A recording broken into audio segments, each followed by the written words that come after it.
Y'all, happy Mother's Day. I wrote a poem that I really want to share with y'all. I hope y'all enjoy it, okay?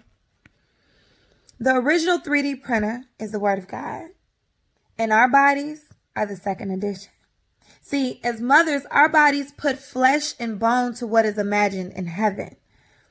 Our bodies are the liaisons between pure perfection and nights of passion, or unfortunately for some, nights of coercion.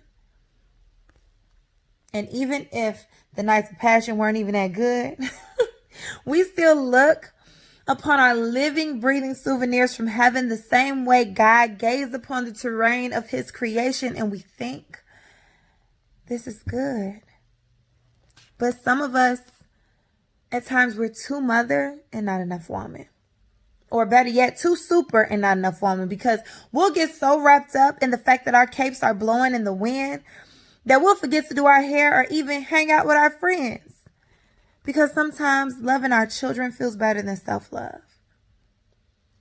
And it's always the mother's fault if the child does something wrong. And it's always the mother's fault if the father is gone, because we could have been a little less present and a little more omniscient.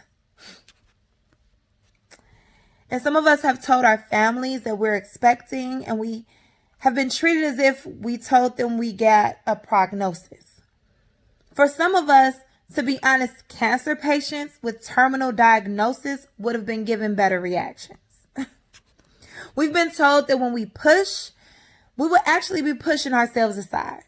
We will have to suppress the greatness inside of our beings as if we only have 9 months to live and we aren't giving birth to whole human beings.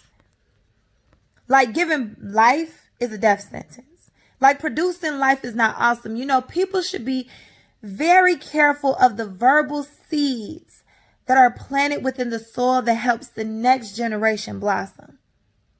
Mothers are always used as scapegoats for wasted potential. We're the butt of jokes for those who secretly cry about not having reproductive potential. Some of us have mastered the art of grieving for what we thought we were going to have, and at the same time loving what we have before us.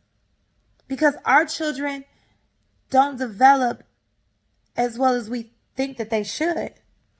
Or maybe they didn't deal with trauma as well as we thought that they would.